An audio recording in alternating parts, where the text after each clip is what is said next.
Alright, so I wanted to give a quick little explanation of why I wanted to do this topic and sort of the intention behind this reading before we actually got into it. If you're not interested, you can skip ahead a little bit, but for those of you who are, the reason why I wanted to do this reading is I know a lot of you are interested in like love life messages, and I think it can be helpful to understand the type of person that you're attracting, and that way you can make better decisions in your love life, or you can have a love life that is more reflective of like what you want.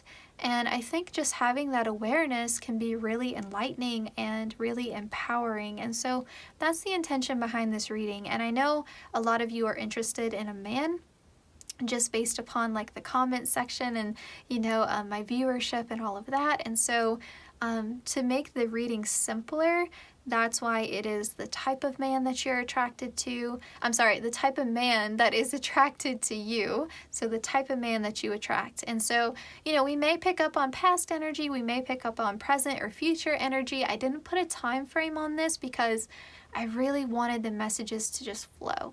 So with that little introduction, let's get started. Okay, so now that we have the video explanation out of the way, let's get started. Group 1 on your reading. We have the Magician, we have the Knight of Cups, we have the King of Cups, we have the Hermit, we have the Seven of Cups, and we have the Three of Pentacles here. So what I really like about this spread is we have the difference here between the Knight of Cups and the King of Cups. That's what I noticed first. And the fact that we have the Seven of Cups and the Magician as well, I feel like for some of you, this may be speaking to the fact that when you're younger, you may attract more Knight of Cups energy. But as you mature, as you start to know your worth, as you start to get a bit wiser, especially with the Hermit card, when you've had time to be alone, to self-reflect, to go through a personal journey, especially for those of you who, have a bit of like a spiritual awakening, like once you go through that, once you meet your own shadow self, once you go through all of this healing, you start to attract a higher level energy yourself. And so, maybe in the past you attracted a lot of the Knight of Cups, or you feel like you attract that now, this sort of like wishy-washy indecisiveness, this person who comes in and maybe like love bombs you, the kind of guy who makes all of these promises and seems like really romantic, sweeps you off your feet, and makes you feel like you're in a rom-com kind of thing. But then when push comes to shove, they are still looking at other options, like they fall in love fast and fall out of love just as quickly, like, that kind of like shallow sort of love, versus the King of Cups, someone who's really emotionally intelligent, someone who's really invested, someone who's willing to do the work. I mean, even the way the cards are laid out, this Knight of Cups here is on top of this Seven of Cups, right?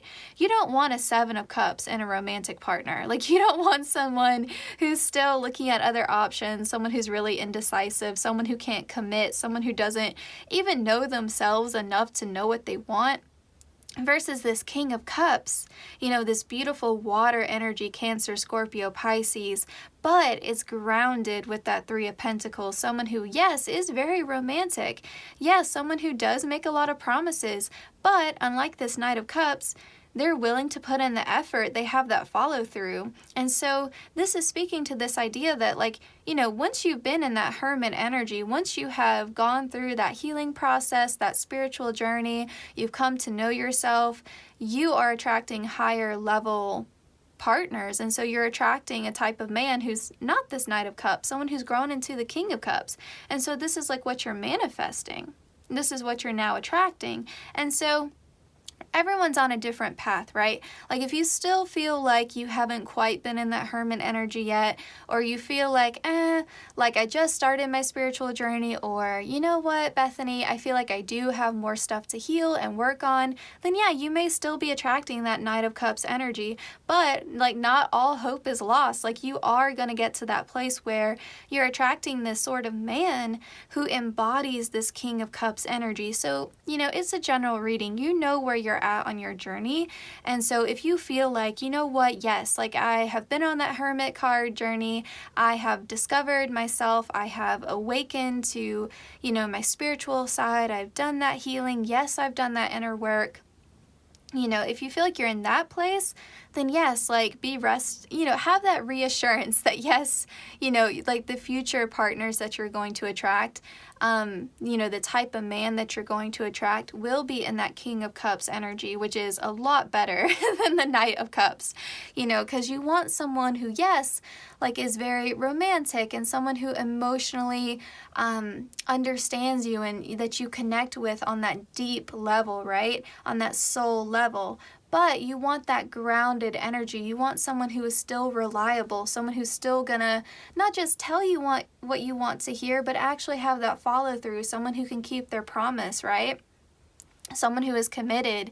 And also, you know, with the Knight of Cups and combined with that Seven of Cups energy, you know, maybe in the past especially, you were attracting people who couldn't commit to you, but also couldn't quite commit to anything, you know? Maybe they were charming, you know, the Knight of Cups is very charming, right? But that's all it was, you know, like there was no depth there. It was very like surface level.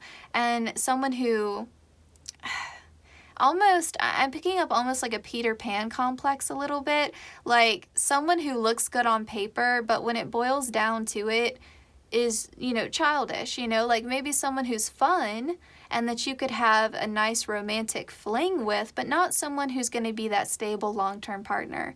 And so, you know, you may have attract maybe, you know how there's sometimes like a stereotype around like artist or creative types, like, oh, you never want to date a musician, or oh, you never want to, you know, like that kind of thing.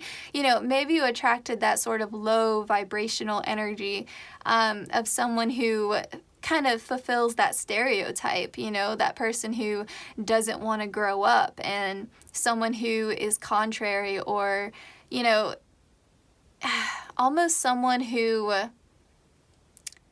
says that almost someone who like acts like they're above a traditional path, but not because, because it's sort of like you were attracting people who made you feel inferior or made you feel, I'm hearing basic, just because you said that you wanted children, or just because you said you wanted to get married, or just because you said you wanted an exclusive monogamous relationship. You know, like you may have attracted the sort of man who made you feel like you were vanilla just for wanting faithfulness and loyalty and commitment and honesty, you know, like people who made you feel, I don't know, the sort of man who made you feel like you weren't that fun just because you weren't interested in an open relationship, or just because you wanted commitment, or you wanted, I'm hearing transparency even, like just be honest, you know, like I'm being honest with you, why can't you be honest with me? And so, yeah, people who, yeah, just the sort of man who would make you feel guilty about that, or make you feel like there's something wrong with you just for wanting commitment and stability, you know, almost like someone who I think maybe weaponized even some of your insecurities, you know, again, just making you feel like you're not fun, you're not being cool, you're not, you know, like you're being a drag, you're being a nag, when really you just wanted, you know, that man to grow up, you know, and to commit to something. And yeah, that's sort of the energy I'm picking up in terms of what you were attracting in the past, you know, again, just that sort of man who was flighty and indecisive and, you know, made you feel like you were everything just to leave you high and dry in the end. And so I'm really glad to see this transformation for you, to see this progression. And, you know, I think maybe you were shown like a lesser version of something, so you would recognize the real deal when it came around, and the real deal is that King of Cups here. You know, that I think in the past it was like a debilitated masculine energy that you were attracting, and now with all of this self-development and the spiritual journey that you've been on, now you can attract a true divine masculine energy. Okay, let's continue onward. I pre-pulled all the cards today because I wanted to use a lot of different decks. We have Artist. Oh my gosh. Expressing a dimension of life that is just beyond the five senses, inspiring others to see life symbolically. And then we have Shadow attributes, using talent as an excuse to mistreat others, posing as the starving artist to elicit pity. We have the Gambler. Willingness to follow intuition even when others doubt you. Shadow attribute, relying on luck rather than hard work. And we have Victim, prevents you from letting yourself to be victimized or victimizing others. And then the Shadow attribute says, playing the victim for positive feedback in the form of pity, inability to maintain personal boundaries. Okay. So we were definitely right on the money with what we were getting from your tarot. So you have attracted, I think, across the board, these artist types. I mean, you had a lot of water energy, which is highly creative, highly spiritual.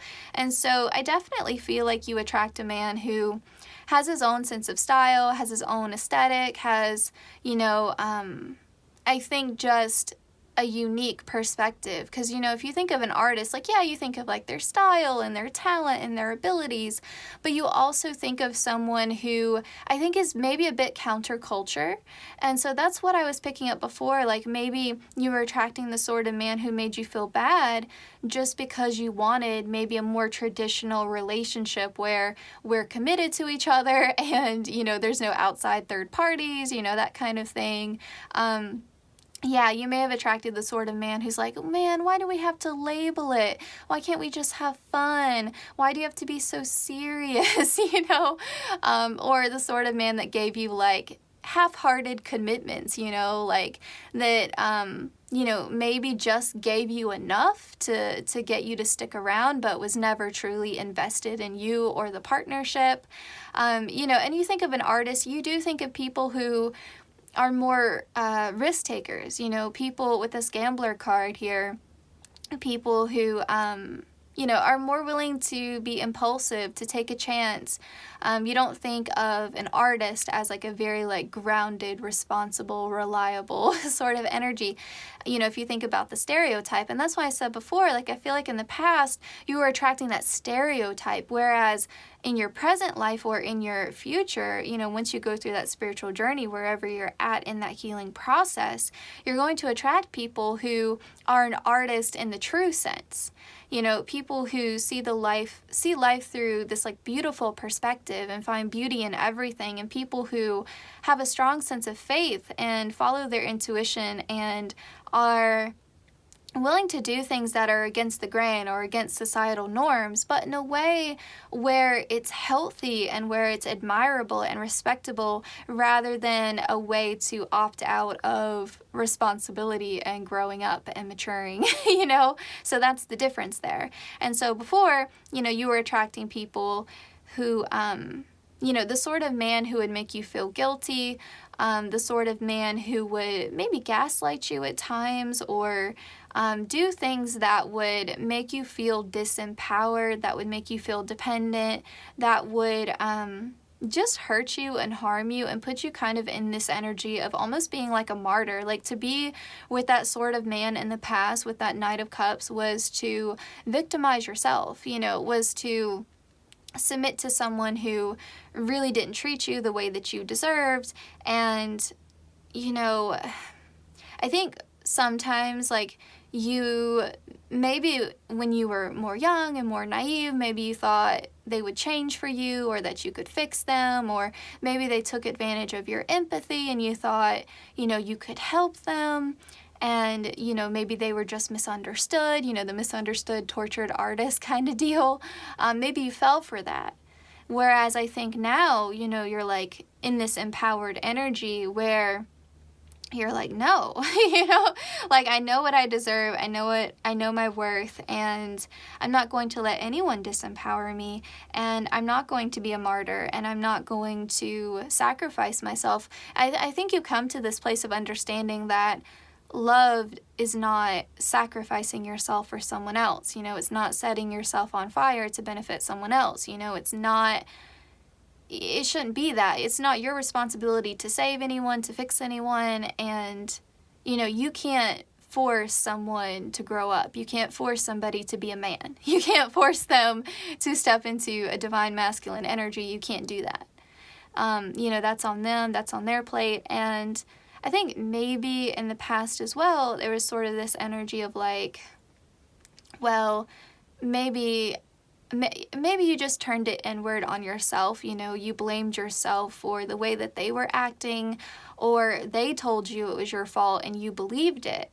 And so I think it's just a really beautiful progression, and I feel like Spirit wants you to take a moment to honor your progress, to honor how you have grown and how you have really come into this place of knowing your worth and knowing that you deserve the best. And I think maybe you yourself may be an artist, or you yourself may be a creative type, and that's why you had all of this empathy and this understanding of what it's like to be different and to think differently.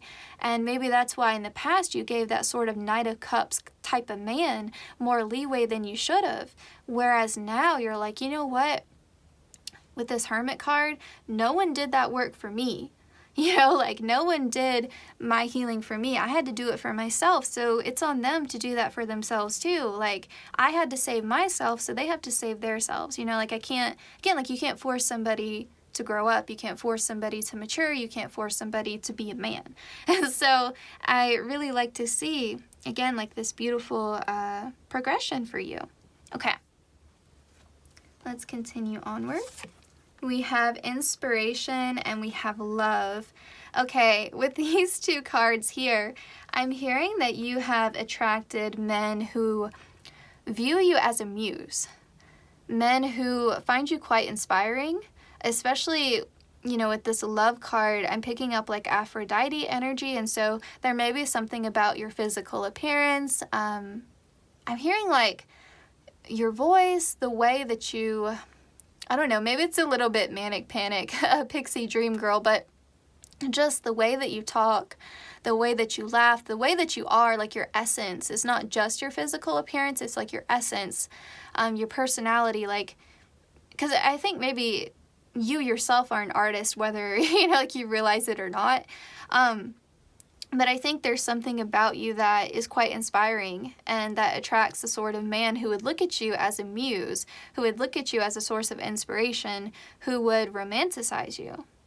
And that may be hard too, because you may attract men who put you in this box or put you on a pedestal, put you in this sort of narrow frame of like, this is who you are. And when you step outside of that, when you don't fulfill their exact expectations of you, because you yourself are a dynamic person, you're not like this paper doll, right?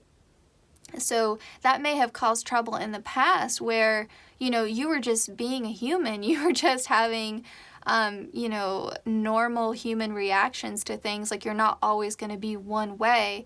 And so they may have reacted badly to that or made you feel bad for having more sides to yourself. So for example, like maybe they put you in this category of being like this really sweet, innocent sort of person, like who's like completely pure all the time. And that's just not realistic. Nobody's like that, right? Nobody's perfect.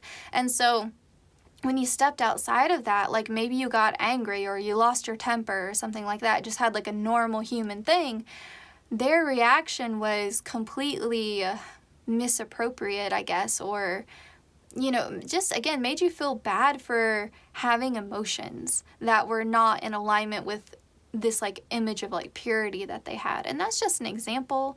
And it could be like maybe they pegged you as this like fun, wild, free-spirited person, but then when you opened up to them and said, hey, like I do want to get married someday, they made you feel bad about that. So it's like when you didn't conform to their exact expectations, they made you feel bad just for being who you are. And I think that's that Knight of Cups energy. Whereas in the future or presently with that King of Cups, I think it's definitely more balanced. Like, you are attracting the sort of man who authentically and genuinely would love you, but also, you know, there's like mutual inspiration, and the inspiration comes from that love, that relationship between you two, rather than a romanticized, idealized version of, you know, your identity, I guess. I hope that makes sense. Okay, let's continue. We have intimacy here. We have the garden. We have sexuality, and this card is just like slightly revealing. Let's keep YouTube happy and just put that right there. Okay. And then we also have sexual freedom. Okay.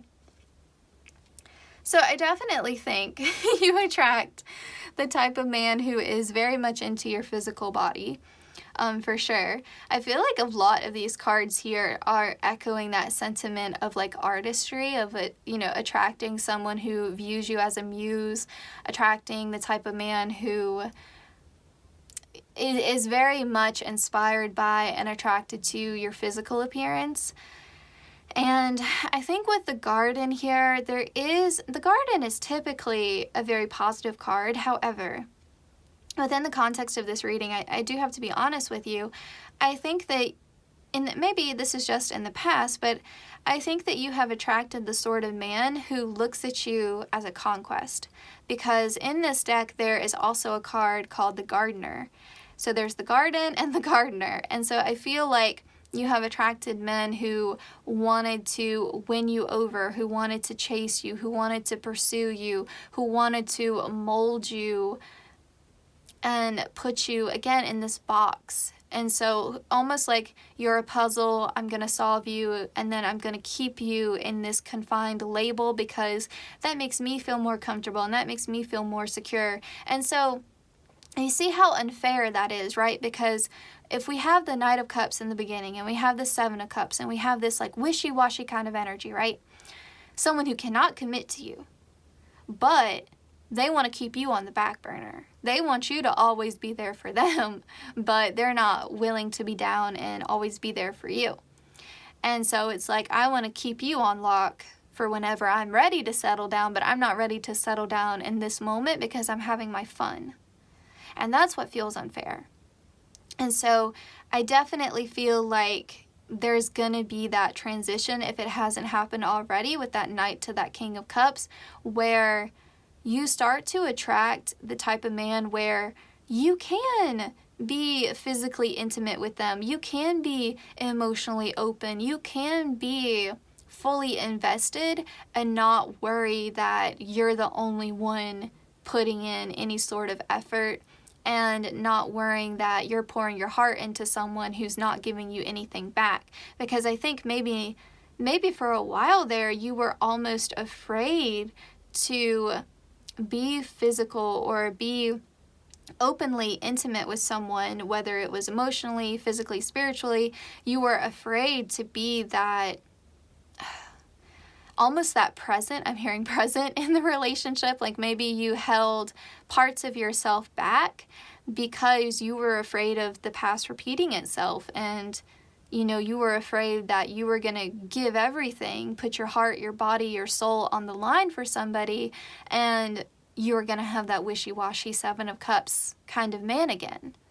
And so I feel like it's really nice to see that in your future, if not your present, you can attract, you know, the type of man where you can be this open and this intimate and this honest, and know that you're going to grow something beautiful together with the garden, rather than just having someone trap you and keep you on the side for whenever they're ready to actually commit to you. And so, yeah, I definitely feel like it's a higher vibrational love that you're attracting, which is really beautiful to see. And I feel like part of why you're able to be so open and free when you have that King of Cups come in, that sort of person, is because you know they're willing, they're willing to put in as many chips as you're willing to put in. So like if we were to conceptualize like what you have to offer in a relationship is like gambling chips, because we did get the gambler card, right?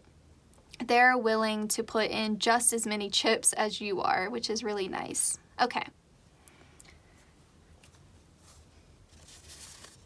We have the 8th house here. We have water again. Okay, so you attract Cancer, Scorpio, Pisces a lot. Like, we've gotten that so many times. And even, oh my gosh, now we have the moon. So the 8th house is Scorpio. The moon is Cancer. Both of these are water signs. And then we have water again. Okay, we have the 1st house, that's Aries. And we have Libra, which is an air sign. So a little bit of fire, a little bit of air, but mostly water, okay? Now with the 8th house here, I feel like this is speaking to that idea of a progression. So from the Knight of Cups to the King of Cups, that's a big shift. And so, you know, if you're sitting there like, am I always gonna attract these like wishy-washy, flighty artist types that just leave me high and dry? No, like you are going to attract the positive side to that, and you are going to start to attract people who are committed to you.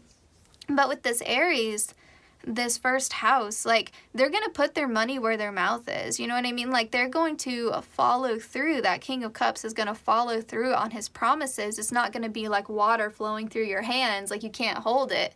That 3 of Pentacles is going to ground that energy down. And so you're going to create something where you can actually grow together with the garden card that we got before. I also feel like though with the 1st house, you're going to start to attract men who support your individuality, not people who try to tame you, conquer you, put you in this beautiful gilded cage and keep you on the side until they're ready to open up that door and commit to you.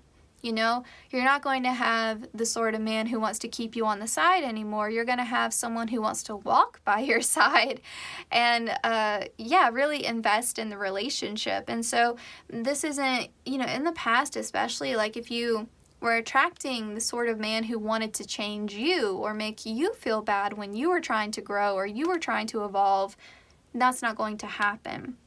And with Libra, this is talking about a really balanced relationship. So you're going to start to attract men who give you as much as you give. So it's balance, it's reciprocity here, and fairness, and karmically, like this is what you deserve, Libra, justice, right? And you're not going to have to give up that emotional depth. You're not going to have to give up, you know, that fun, creativity. Like there's a reason why you're attracted to the Knight of Cups, right? Like he's romantic, right? He's fun, he's creative, he's charming, he's clever. You're not going to have to give up the good stuff, but you're going to get something so much more better, something so much more solid, right?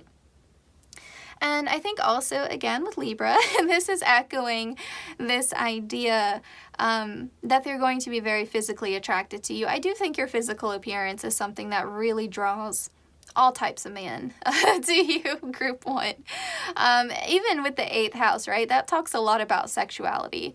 And so I think, you know, if that's an aspect of yourself that you have truly struggled with for whatever reason, we won't get too deep into it because it's not really the purpose of this reading, but I think that you would find a lot of healing with that King of Cups, and you would feel, I think, free in a way that maybe you've never felt before with a romantic partner. Okay. We have inspiration again. So you're definitely a muse. You're definitely a muse. We have luck. Even to the point of being like a good luck charm, you know, like I could see like, okay, maybe you're dating a musician and they tell you like, oh, my shows are always so good when you're in the crowd, or, you know, oh, my work is so much better, you know, when you're hanging out with me. We have dreams. Yeah, I really feel like there's this strong energy here of men romanticizing you a lot, of men saying like, oh, you're my dream girl, you know, you're this, you're that. Yeah, and I think also, I think there's something about your energy that is very charming. And so you do attract other charming types, right? But I think that the difference here is that like your charm comes from a really authentic place, whereas in the past, I think you were attracting men where they were like weaponizing it. Like they were using their charm to get something from you rather than to have this like equal give and take kind of partnership. And so, you know, you may have met those types and thought they were just like you, and that just wasn't the case, right? They were, yeah, like there's just this feeling of like you feeling used. And I think sometimes that can happen too, like when you're this muse and you're this like creative person naturally, right? And then you have some like superficial person like trying to feed into like the starving artist type, or, you know, almost like this like pretentious kind of energy. And like because they don't naturally embody that creativity, it's almost like they're putting up a facade, they're putting up this mask, and, you know, they think they're more talented than they really are, and, you know, they're more about the lifestyle of an artist than actually the art. And you know what I mean? So like, for example, this would be like this like cheesy musician that, you know, is more interested in hooking up with groupies than they are in actually creating good music. And so you may have been drawn to that and thought, this person's just like me, and it's really flattering, right? When someone calls you a muse and says you're inspiring and all this, but really they're just draining you of like your ideas and your creativity and your light. And then you just end up feeling really used and really drained, and then they just cast you aside and they move on to the next because they have like the attention span of a gnat, you know? That water energy, you know, they're just flowing wherever. And so it's not grounded. And so, yeah, I definitely feel like you're gonna start with that King of Cups to attract the sort of man who authentically and genuinely sees you for who you are and loves that, but isn't trying to take that for themselves and then just sort of leave you almost in like a Ten of Swords energy where you're just on the ground and feeling like you've been stabbed in the back and betrayed and hurt, right? Okay. Let's see what cards we get here. We've got crystals, spiritual teacher, freedom. There's a lot here about freedom. We've got writing, creative expression, and practice. Okay, and this always makes me think of a musician because she's playing an instrument there. And if you think of any type of art, it requires developing your craft and practicing, right? So definitely you attract artist types, right? Anything that involves creativity, you attract that sort of man. I also think with spiritual teacher and crystals, you could attract the sort of man who is open to occult related things like tarot and astrology, crystals, yoga, that sort of thing. Someone who does have a sense of faith, or someone who has a sense of like maybe some like counterculture type of beliefs, or non-traditional beliefs, or someone who, I don't know, like believes in aliens and likes to talk about stuff like that, or like ghosts and things. I don't know why that's coming through, but it is. And I definitely feel like you attract the sort of man who doesn't necessarily like to be tied down. That King of Cups is someone who can commit. But if we're talking about that Knight of Cups and the fact that we kept getting freedom, like, I think in the past, especially, you have attracted the sort of man who wants you to commit to them, but doesn't necessarily want to commit to you. And someone who like wants their cake and eat it too. Like, I want my freedom, but I want you chilling over here on this back burner, in this cage, and you wait for me when I'm good and ready for you kind of thing, which is really unfair. And, I think in your future, if not presently with that King of Cups, it's going to be more of like, we're going to respect each other's individual expression. We're going to still be our own individual, but we're going to come together and be really strong as a team. So we're still going to have our freedom. No one's on a tight leash around here, but we're going to have that trust and that mutual respect to where it doesn't have to be a worry. It doesn't have to be a problem. Okay.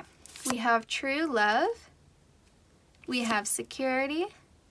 We have soul connection. We have patience, and we have mystery. Okay. So these cards are talking about your romantic future here. So if you feel like you haven't met your soulmate yet, you feel like you haven't met your true love yet, you feel like you haven't met your forever person yet, if that's you, group 1, this is saying with the patience card and the mystery, divine timing. Like, yes, that King of Cups is going to come in, but we're not saying anything more about that. You will have, you know, a nice home life with this person. There will be longevity to it. You know, you got a lot about water, which is a lot about psychic connection as well. And so, you know, you may get psychic downloads about this person, see a lot of angel numbers, signs, synchronicities. You may see this person in your dreams even. Your higher selves could be in communication with one another already, but this is like serendipitous kind of thing. Like, we're not going to tell you when you're going to meet, how you're going to meet. None of that. Like, just be patient, keep doing you, keep working on your own personal self-growth, live your best life, be happy. It's gonna come when it's meant to come, and that's it. But know that it's worth waiting for. You know, and for those of you who are in a relationship and you feel like you're with the King of Cups now, let this serve as confirmation that it was worth the wait and you are with your person and it's okay, and you don't have to worry about that wishy-washy, you know, Knight of Cups energy coming up to rear its head because it's done, right? It's over with. It's your past. And you don't have to have that fear that the past is going to repeat itself. Okay. I will show you the pictures on these cards before I flip them over. I'm going to give you a minute just to look at them. Okay. If you want to pause the reading, you can. All right, we have the Nurturer, card number 4. I deserve to feel nurtured because I give care to those I cherish. Yes, like, you deserve what you give. Like, I think you're such an empathic, caring, sweet person, and I feel like you've almost felt guilty about that. You've almost been made to feel like that's problematic. Like, oh, well, it's your fault you get hurt because you trust too easily and you're too nice. And you're like, what? Are you kidding me? Like, you should be able to trust your partner. You should be able to be sweet and nice to your partner and not have it used against you or not viewed as a weakness. Like, that's crap. You know what I mean? Like, I feel like you have dealt with men who made you feel guilty for your very positive and wonderful and lovely qualities. And the 4th house, or card number 4 here, again, like Cancer energy, you may have had a tendency in your past to be almost like a mother to these men, especially if they were coming through with that Peter Pan complex. Like, you may have felt like you had to be a mom, and that was probably really, really frustrating for you. Okay, we have the Romantics. I allow romance to touch my heart every day. I think group 1, you are a romantic for sure, and that is why you have attracted all of this beautiful, creative water energy. It's just, on one side, it was really like low vibrational, and now you yourself have elevated, and so now it's like the best of the best instead of, you know, like that wishy-washy, flighty kind of energy. So yeah, you're still gonna attract a romantic person. Like, you're still gonna attract a man who will romance you and sweep you off your feet and, you know, wax poetic. Like, you'll still get the good stuff, you know? It's not like you're gonna move into this like boring, stable, bland energy. You know, it's not that. You're still getting the good stuff, but now it's a bit more grounded. It's more honest. It's more authentic, right? It's reliable too.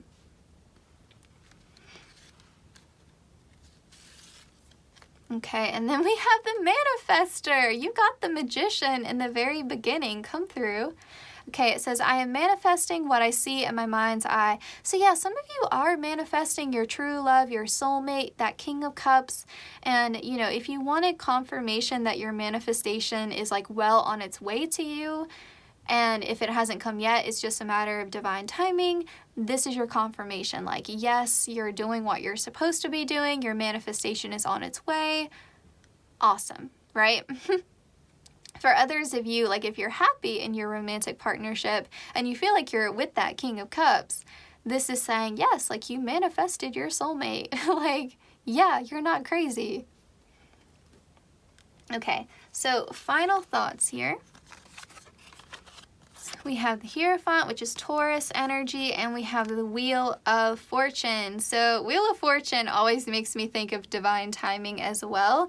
And so, you know, if you're someone, I think, who really wants marriage or really wants to have a long-term partnership where like you live together and you build a life together, this is saying it will happen in divine timing. It will happen through a matter, again, of like I almost said a synchronicity, a serendipitous meeting, a serendipitous connection. We're at the right place at the right time, and the circumstances are primed for this to be a successful relationship, whatever that means to you, right, as an individual.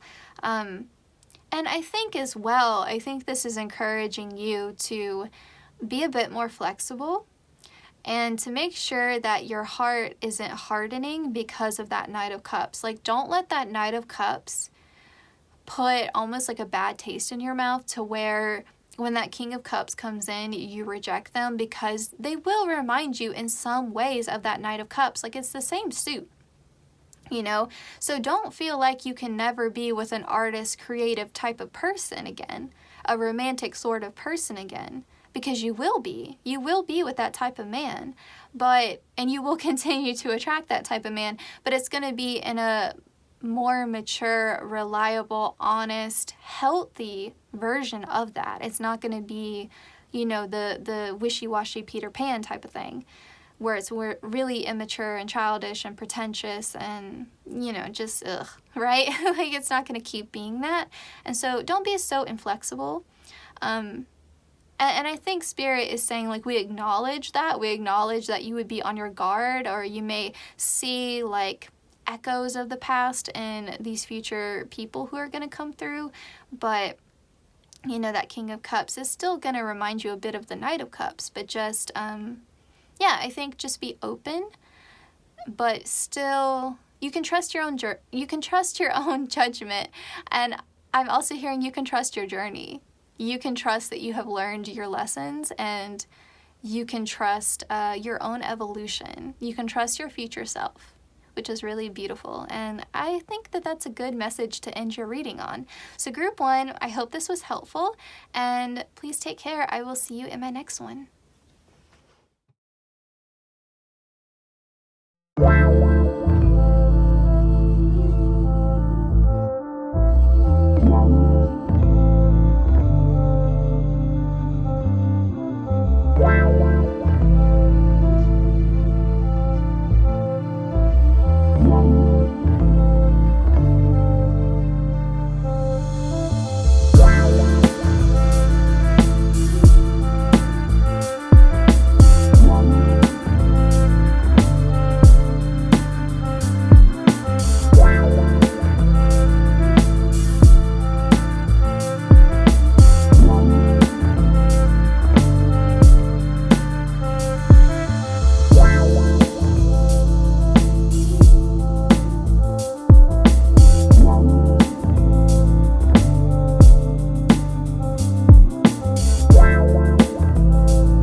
Alright, so I wanted to give a quick little explanation of why I wanted to do this topic and sort of the intention behind this reading before we actually got into it.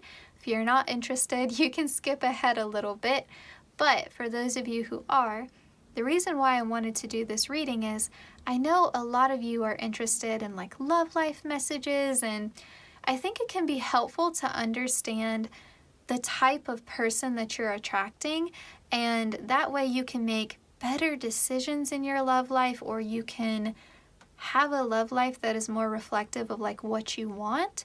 And I think just having that awareness can be really enlightening and really empowering. And so that's the intention behind this reading. And I know a lot of you are interested in a man, just based upon like the comment section and my viewership and all of that. And so to make the reading simpler, that's why it is the type of man that you're attracted to. I'm sorry, the type of man that is attracted to you. So the type of man that you attract. And so, we may pick up on past energy, we may pick up on present or future energy. I didn't put a time frame on this because I really wanted the messages to just flow.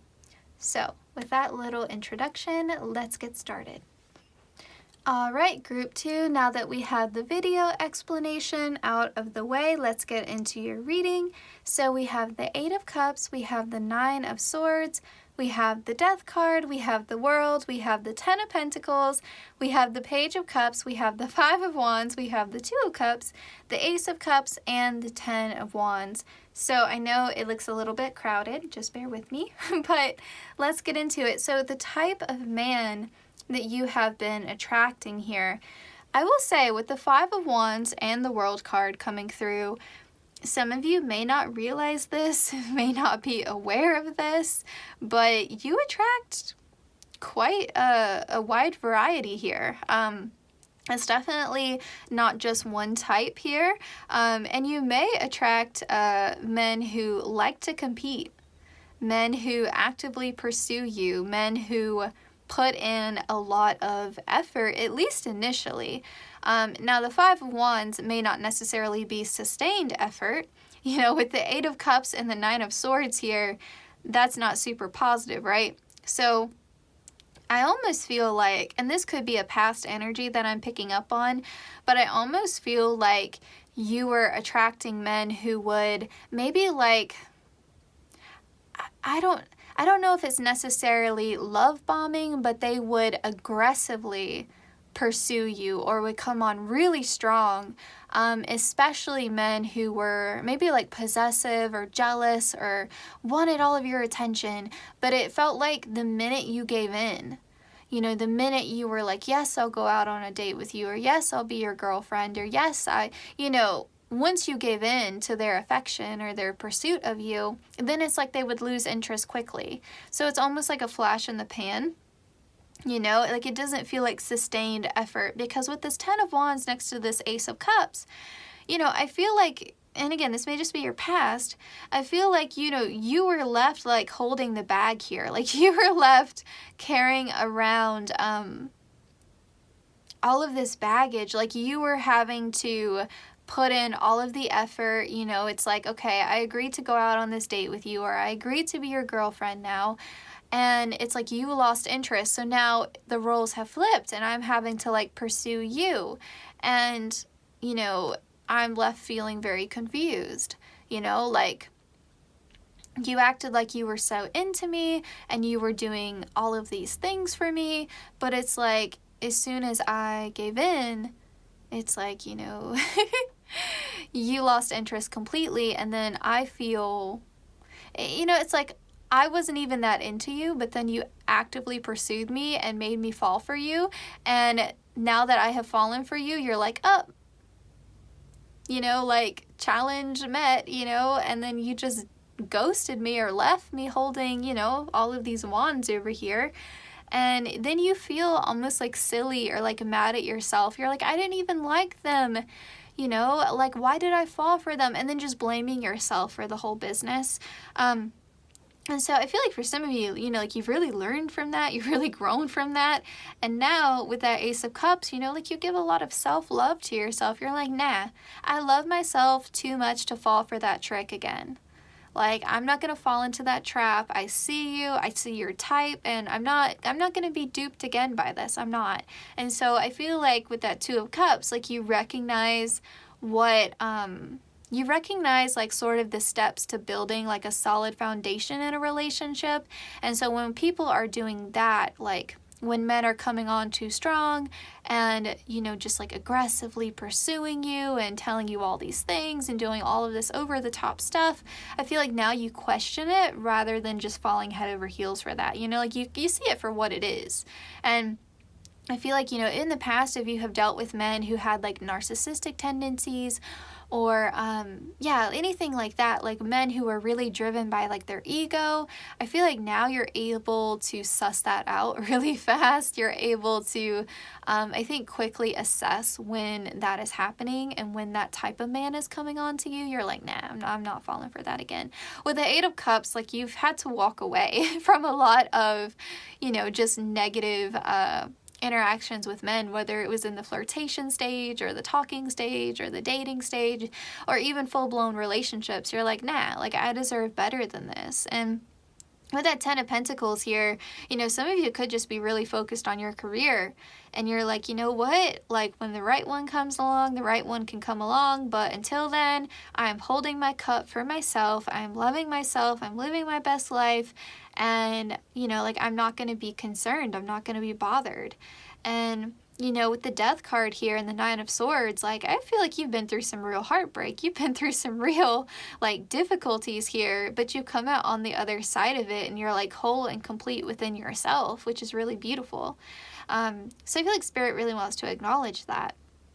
I also feel like with the World card, you could very well attract people who are or attract men. It's hard for me not to use gender neutral terms because I'm just so used to doing that in readings. So just pardon me if I keep saying person or people. We're talking about men, okay? But anyway, you may attract men who are from other cultures or are from, you know, a different background than you, or are from someplace abroad even, you know, from an entirely different place. So yeah, you may attract men who are from a different social class than you, or are from a different religious background, or a different socioeconomic background, a different race, ethnicity. I may be repeating myself here, but I think you guys get the vibe. So yeah. Let's see here.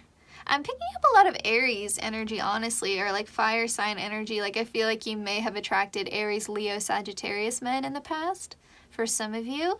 With that Five of Wands, it's just coming through so strongly. Okay, let's continue onward. I pre-pulled all your cards because I wanted to use a lot of decks and I didn't want the shuffling to take so long. We have Athlete. Yes, 100%. We have God. We have Storyteller. We have Priest. And we have Angel. Okay, this is actually a very sweet message, but I'll say the obvious first. With the Five of Wands and the Athlete here, that makes a lot of sense. So like you're attracting people who are attracting the sort of man who is really competitive, you know, the sort of man who wants to feel like he's the alpha, he's the top dog, he's the one who can get any girl in the room kind of energy. So you may have attracted that. But with the Athlete card here, that also speaks to someone who's really self-disciplined and someone who is really into like health and fitness and wellness. And so there is a positive side to that, right? So maybe in the past you attracted that negative aspect, that like being overly competitive and needing to be like, you know, the alpha, needing to be the boss and needing to feel like they're in control, and yeah, and maybe even a little bit of misogyny wrapped up in that, you know, a little bit of sexism, right? And, you know, the type of men or the type of man who would sleep with you just to brag about it to their friends, you know, that kind of thing. Men who use women's bodies to validate their masculinity, which is really like low vibrational energy, right? So you may have attracted that in the past, but I think there is a positive aspect to this Athlete card. Like in the future, you could attract someone who's trying to be the best version of themselves. So with the athlete, someone who's self-disciplined, someone who's working on themselves, someone who takes care of their physical body. And, you know, if I think about an athlete, it's not just the physical, it's the mental self-discipline as well, right? You know, that commitment to something. And so that could be a positive energy. It's just kind of similar to group one, where it's like it's the same, almost like the same category of person, but like on one end is very low vibrational and on the other end is very high vibrational. So it's like it's within the same realm of man, but it's like one is really immature and the other one has grown up, you know? Now, the sweet message here with God, priest, and angel, I feel like, you know, we got the 8 of Cups, we got the 9 of Swords, we got the Death card. Like, those are heavy, heavy, heavy energies. And to have them all next to each other, that's, woo, right? Like, you have known heartbreak, my friend. And so I feel like this is spirit, this is the divine saying, we're stepping in. We're stepping in here with, you know, like the angels, God, priest, your spiritual team here is stepping in and saying, Group 2 deserves better than this. Group 2 deserves better than this. And so, you know, you're going to find that, you know, especially if you're single right now and you're like we said, maybe just focused on your career, trying to get your money right, you know, trying to get your stability right, focusing on abundance, living your best life. You know, if that's the vibe you're in, I feel like Spirit is saying, you know what? They deserve a partner who is on that level. They deserve a partner who can help them get to that 10 of Pentacles, who can be equal to them, and not someone who looks at them like they're a prize to be won and discarded. Because I think that you have dealt with that a lot in the past. Someone who wanted you as a trophy and then just wanted to toss you to the side. And so, you know, I really feel like Spirit is saying, like, let's step in here. Let's step in here, because it's time for a different story to be told. So it kind of gives the energy of like reality shifting a little bit. Yeah, like let's tell a different narrative. Let's tell a different story here. And so, you know, group 1 had this energy of like manifestation, whereas with you all group 2, it's like an answered prayer. You know, it's like you speaking this into existence, but not from a place of like manifestation, but like humbly coming to your spiritual team and saying like, I need help, and like surrendering to the divine, surrendering to this idea that like you can't control when you're going to meet the right man for you, the right romantic partner for you. You can't control that. You can't control the type of man that you're attracting, maybe like consciously, but like coming to Spirit and saying like, I'm doing all this work on myself, you know, like I'm just sending out this prayer that, you know, you bring me someone that I can trust and someone that I can build with, and not someone who's going to leave me high and dry here. And this is saying like, this is your answered prayer. Like, it's going to come in. This story is not going to continue to repeat itself, because you don't deserve that. And with the Death card here, like, you've gone through that personal transformation, so there's no need, you know, this is where you overlap a little bit with group 1. There's no need for you to have to continue to repeat this same old story. And if you're still telling that story to yourself, that this is what it's been and this is what it will always be, I will always attract a man who looks at me like a trophy to be discarded, this is your message to stop telling yourself that story and to pray for something different. We've got organization, we've got beauty, and we've got victory. Oh my gosh, okay. We were literally talking about this. Okay, yeah, you definitely attract like a competitive type of man, but that doesn't have to be bad, right? And so I think it's, again, it's like that same sphere. Sphere? Sorry. I'm getting silly now. It's that same category, right? Like, yeah, that athletic, driven, ambitious, competitive, you know, like leader type of guy, like the alpha, right? The top dog kind of thing. Yeah, okay. But it doesn't have to be negative. And just because it's been negative in the past doesn't mean it has to continue to be that way. And so, you know, like maybe you attracted men in the past who are really controlling, whereas, you know, now we can attract a man who knows what he wants and is organized and disciplined enough to make it happen. Someone who has great leadership qualities, but not someone who feels the need to control or to be the boss of everyone around him. There's a difference, right, between those two energies. They may come from like the same core stuff, but they're manifesting in different ways. Or they're being translated in different ways. It's like the same materials. I don't know how to explain this. It's like, you know, the same raw ingredients, but it's what you do with those ingredients, what you do with those qualities that makes a difference, right? You definitely attract a sort of type A kind of man. I will say that. You know, a man who likes to be in charge. But there's a difference between a man who likes to be in charge of his life and a man who wants to be in charge of you, right? Definitely you attract men who are beautiful, attractive, handsome, physically very into themselves, right? Like taking care of that physical body, the type of man who goes to the gym, who eats well, you know, who may be really outdoorsy as well.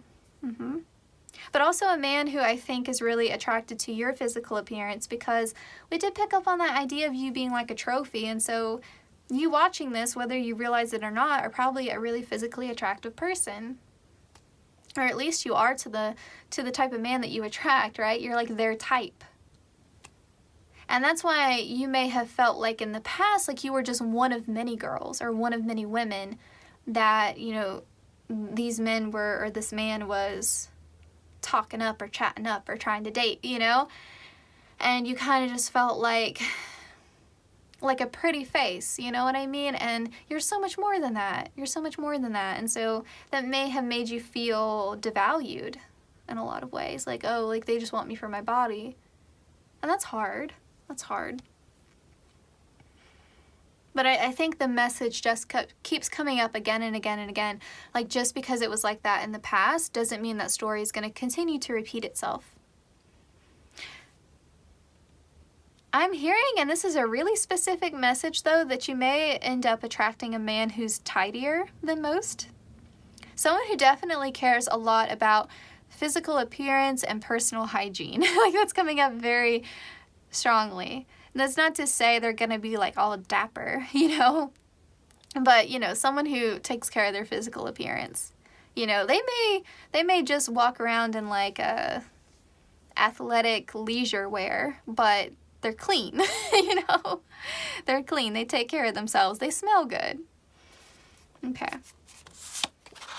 We've got Pluto, so that death card energy is being repeated here. Scorpio energy, transformation. Second house, Taurus. Leo, fire sign energy. Aries. Okay, we were picking up that before. I said with that 5 of Wands, I felt like you were attracting a lot of fire signs. Leo and Aries are both fire signs. Oh, and now we have the 9th house, which is tied to Sagittarius. Shut the front door. Okay, cool. So we were right on track here. With the second house, I definitely feel like you attract men who care about status symbols, you know, who care about material abundance, who want to drive a nice car, want to have a nice house, want to have a pretty wife. Let's be honest, like they care about that kind of stuff. They care about appearances. That's just what it is.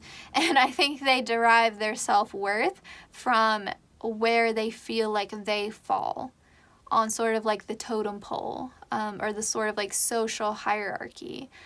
So, you know, like if they weren't driving a nice car, if they didn't have a nice house, if they didn't have money in their bank account, they wouldn't feel like they were a man. Like they wouldn't feel super confident about themselves, and they would do whatever it took to get to a place of like financial security and abundance.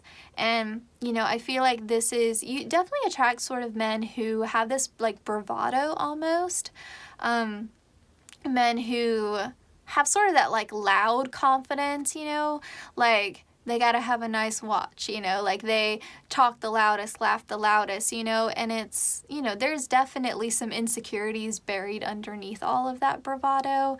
And, you know, with that Pluto card, it's kind of echoing group 1 here, where it's like, you know, some people grow out of that and some people don't.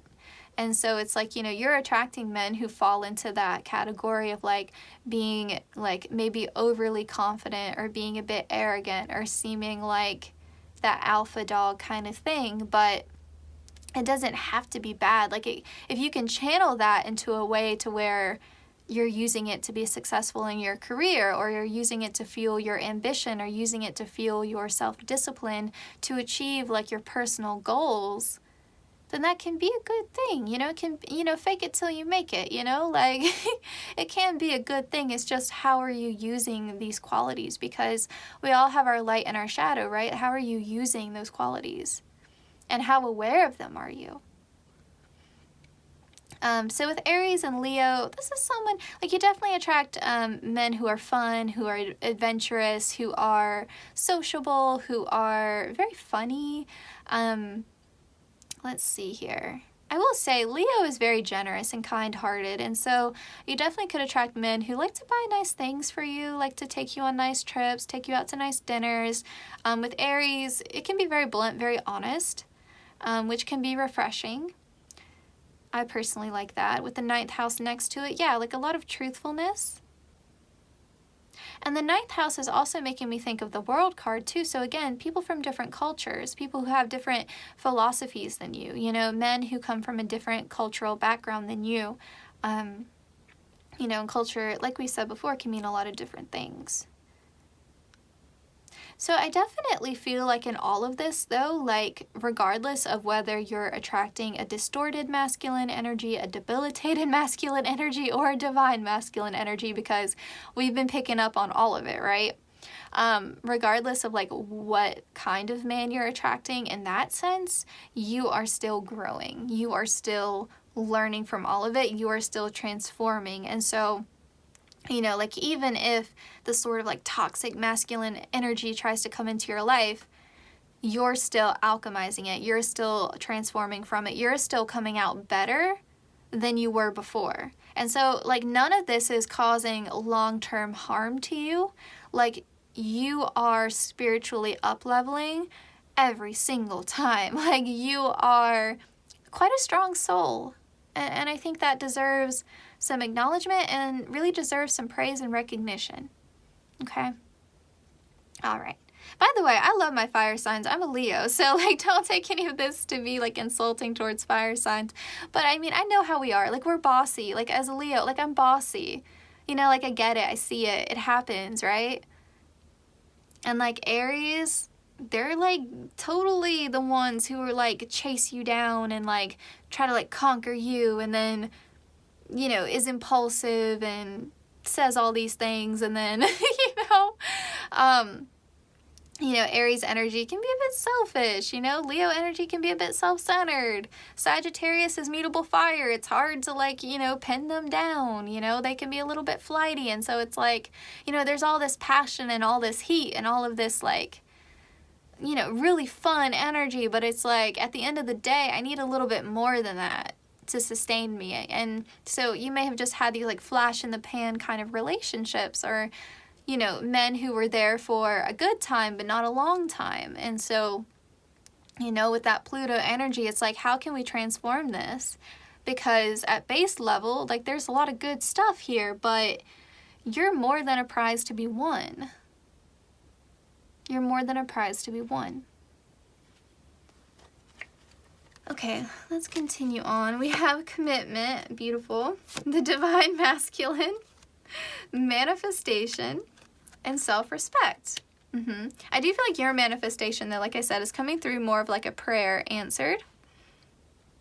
And there's no prayer card in this deck, so that makes sense. But like you're in alignment with yourself.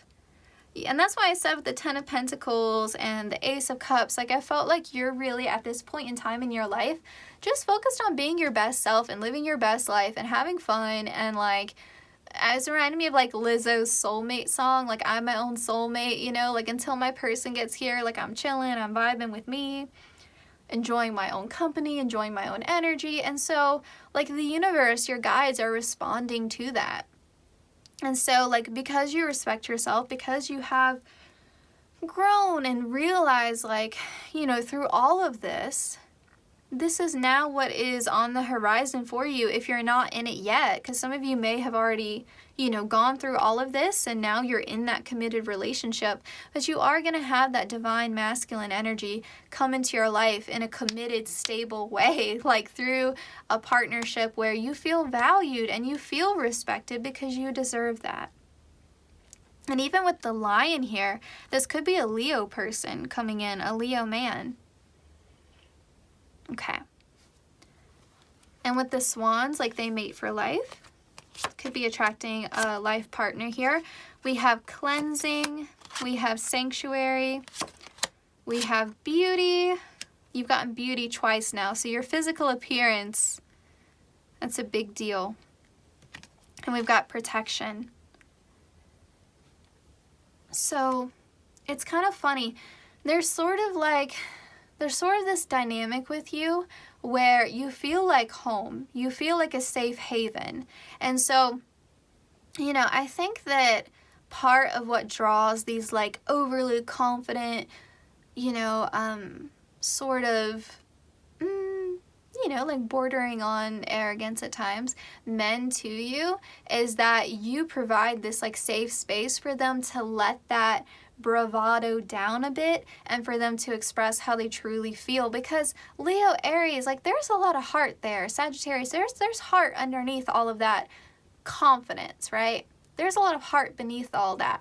And so like you get down to the core of that, and so like you're a safe space for them to be emotionally vulnerable. But I think sometimes when they open up like that, if they're not in that divine masculine energy yet, they open up to you like that, and then it's like they regret it or they feel weak afterwards, even though it felt really good in the moment. And then it's like, well, now I have to overcompensate and be like super manly and like, you know, just be essentially like an emotionless jerk. And it's not fair to you because you were that safe space for them. And so, you know, with the cleansing card and the protection card, you're like, nah, we're not going to keep reliving, rehashing this same old story. Because I think for some of you, you are very well aware that you attract this kind of man that is like putting up this like bravado and this false facade of like overconfidence, and really at the core of it, they're just like this hurt, sad person, you know, like deep down, like because they repress their emotions and they never deal with it. And so when you do that, I mean, eventually, like when those emotions come up, it's like a hurricane, right? And so you're like, nah, like if you can't, like I'll be a safe space for you, I'll support you, but at the end of the day, like you have to clean up your own mess and you have to deal with your own stuff. And if you're out here hurting other people because you haven't, you know, faced your own truth of your emotions and your experiences and like your own baggage, like I'm not carrying around your baggage for you, and you're not going to keep giving me like trust issues, and you know what I mean, like you're not going to keep projecting all this nonsense onto me and leaving me hurt. Nah, you know, like you're not going to keep being abandoned. You know, like you're like, no more of that. And so I feel like because you have this sense of like self-protection and respect for yourself, like, you know, you may still attract that debilitated masculine. Like you may still attract that sort of man. But because you have that self-protection and that self-respect, they're not getting anywhere with you. And so it's like, it's almost like a filter. Like only the divine masculine can get through now. You know, like you have created this self-protection around yourself to where only divine masculine energy can get through, like nothing else. And so if someone is still like refusing to deal with their own emotions and refusing to, like come out of this like arrogant energy, then nah, like they're not getting through. Okay. And then with the beauty card, I mean, again, like I think you're really physically attractive, and I think that draws a lot of types of man to you. Types of men to you. Okay. You've got chemistry. Yeah, it's like explosive, man. Like you have had some like passionate beginnings and endings, let me tell you that. We've got forgiveness. You've done this for yourself. And that's where that self-respect comes in as well. Like, you have forgiven those who have hurt you for your own good and your own self-development, because you deserve to feel free from that. You deserve to not walk around with that 10 of Wands having all this baggage of like hurt and anger and frustration and disappointment. Like, you deserve to feel free from that. And that's making a huge difference. Friendship. I definitely feel like your next romantic partnership, if you're single right now, could start off as friends to lovers, because I think with that filter that we were talking about, it's like that divine masculine is still going to have to prove himself to you. And I think he would do that by being first a good friend to you. We've got hope. Yeah, I love to see that. Like, you're not bitter. You're not out here like, all men are terrible and I'm never gonna find, and you know what I mean? Like, you're not telling yourself all of this self-limiting stuff. You're like, you know what? Just because that was the story before doesn't mean that always has to be my story, you know? I think you're coming into your own power and understanding like you have this ability to write your own future.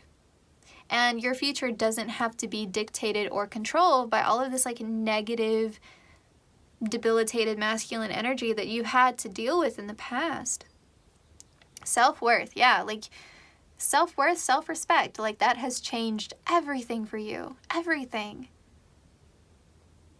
Because you know that you deserve more, you know that you deserve better. And I think this forgiveness card too is also speaking to this idea of like forgiving your past self for being naive and maybe not knowing any better. You know? Like, you don't know what you don't know. Who in this world has like completely evaded having their heart broken? Right? Like, who has come out of, I want to know, I want to meet that person who has come out of a lifetime and not ever had their heart broken, not once, right? Like, and not even just romantically, like in friendships, family members, like a lot of things. We can break our own hearts, right? Okay, we've got artist here. We've got steady. We have builder. We have music. We have flowers here. Okay. I definitely feel like there's almost like this aspect to where it feels like maybe you are a really feminine person, or you're like hyper feminine, or you just like to be in your feminine energy, or you like beauty and aesthetics and like pop culture and the arts and that kind of thing. Like, that's where you like to be. You like to be in that sort of realm of just like beauty and Venus sort of energy.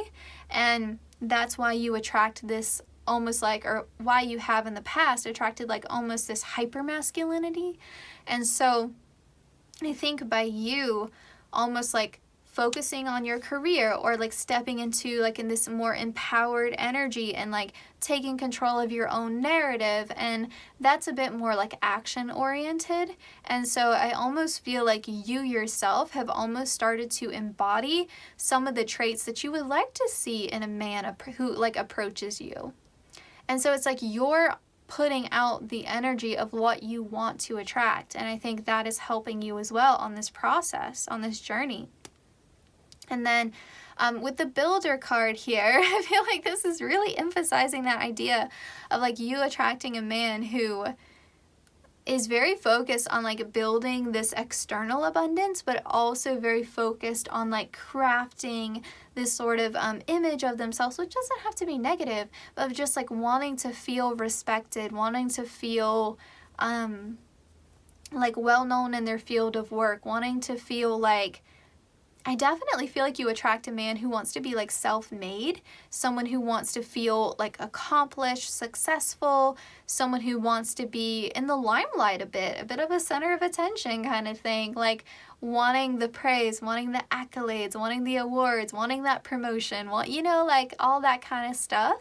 Because again, I feel like that's how they validate themselves, which is very like traditionally like masculine thing in our society. Like, you get that validation by how many dollars you make and what your salary is and the car you drive and like, you know, name luxury brands and stuff, the sort of restaurants you eat at and all that good stuff. Okay.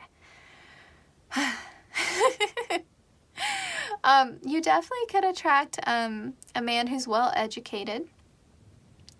I think also, though, I think you attract men who are very strategic and who almost like do their homework on you and who know, again, like they want to win you over.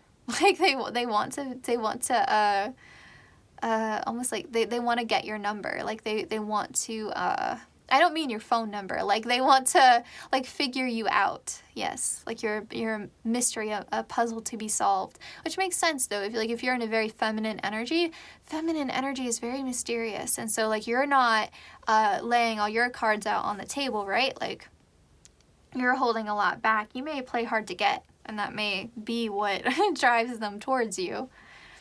And I feel like a lot of that comes from like your self-protection though, and that filter that we were talking about. They may perceive that as like you playing a game, but really you're just trying to protect yourself at the end of the day. Yeah, I feel like this artist and this music card honestly is your energy, especially with the flowers card being here too. Like I feel like you're just in this like very feminine energy, this very creative, like looking at your life like this beautiful piece of art, you know, and like how can I craft this into something that I'm happy with. And so I don't feel like you're driven by ego, and I don't feel like you're driven by, I feel like you want a life where you feel happy and where you feel aligned. I'm hearing that. Like you want to live a life that makes your heart feel good. And I don't feel like you're as concerned.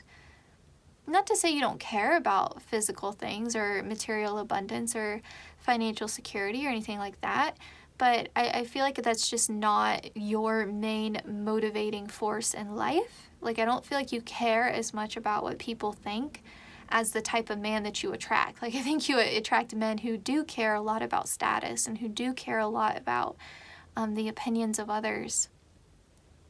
Yeah. Just because of that need to be the best, that need to be on top, that need to be successful. Whereas you're sort of like, is this well with my soul? Is this well with my heart? Okay, I'll give you a second to look at these pictures. Just in case you want to, you can pause the video and take a look at them. Maybe there's some specific messages in there for you, but otherwise I'm going to go ahead and flip them over. So we have the Summoner. I asked for what I want because I deserve to get it. You are summoning that divine masculine energy. Like that's clear as day. We have, I live my life as if my guardian angels are watching over me. I definitely feel like you've come to this place. You got the angel card, right? And priest and God. Like you have come to this place of like, you know what? The universe has my back. The universe is conspiring in my favor. Like the fates are looking at me, like, you know, are in my favor. Like the odds are in my favor. Like my love life is being divinely guided. Like I feel like you feel so strongly about that. We have the Tamer. I believe my cause to be just without anger at those who disagree. Yes, I definitely feel like you're not out here. I mean, group one had this energy of like being almost like a mom and like trying to fix people or save people in the past. And for you, I feel like you're like, you know, like you are who you are. And I'm not trying to change you or whatever, but you can't get past this filter. Like you cannot get past sort of like these safeguards almost that you have put up energetically, I think, where you're like, I recognize this energy for what it is, and I'm not trying to be a lion tamer. Like I'm not trying to do that. And so I feel like honestly a lot of you are attracting Leos here, but you're like, nah, like either you come in this energy, right? You come as a respectable person, or you don't. But I'm not trying to tame you. I'm not trying to change you. I'm just going to leave you where you're at. The Experimenter. I am strong and secure enough to experiment as I see fit. I definitely feel like, remember in the beginning I said I felt like you attracted almost all types, like, you know, especially like in your past, I feel like you've dated a lot of different people, like a lot of different, like I feel like you have dated men from a variety of backgrounds. Like I don't feel like you have discriminated in that way, or said like, you know, I'm not gonna date. I feel like you're not judgmental about like superficial things. I feel like for you it's more about like what is in your heart and what are your intentions and what is your moral character like and what are your goals, and you know what I mean, like that real deep stuff is what matters to you more than the superficial. The Lovers. I attract love, abundance, success, happiness, and fulfillment. So yes, you are attracting my divine feminines. You are attracting your divine masculine counterpart. And if you feel like you're already in a committed partnership with your divine masculine counterpart, then this is confirmation to you. Especially because we got the divine masculine card, we got the commitment card, now we have the Lovers, so there you go. All right, final thoughts, group 2. We have Justice, and we have the Empress. Okay, I said that. I felt like you were in this hyper feminine state. No one is more of a divine feminine figure. No one represents divine femininity. Divine femininity. Sorry. No one embodies that energy more than the Empress, okay? And with Justice here, like, it's what you deserve. As the Empress, you deserve to receive a divine masculine. Like, if you felt like, is it my fault? Have I not been doing enough healing? Have I not done enough inner work? Is there something wrong with me? No. You are in that Empress energy already. And so if you haven't met your divine masculine counterpart yet, it's just a matter of divine timing, because as it stands right now, you are in the right energy to receive. She is a receptive energy. And that's why I said before, it didn't feel like group 1 was like this magician, this manifester. For you all, it's more about you being in alignment with yourself and you sending out this prayer, this request to your guides, and the divine is answering that prayer and gifting you, because the Empress receives a gift, right? Passively, you are receiving this by just being who you are, and who you are is this beautiful Empress energy. Justice can talk about karmic retribution, like you deserve this. This is what is right, this is what is fair to you to receive a divine masculine counterpart. That is what is right, that is what is just, that is what you deserve. And that's it. All right, group 2, this was your reading. I hope you enjoyed it. Thank you so much for sharing your energy with me, and I will hopefully see you in my next one. Please take care.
so I wanted to give a quick little explanation of why I wanted to do this topic and sort of the intention behind this reading before we actually got into it. If you're not interested, you can skip ahead a little bit, but for those of you who are, the reason why I wanted to do this reading is I know a lot of you are interested in like love life messages, and I think it can be helpful to understand the type of person that you're attracting, and that way you can make better decisions in your love life, or you can have a love life that is more reflective of like what you want.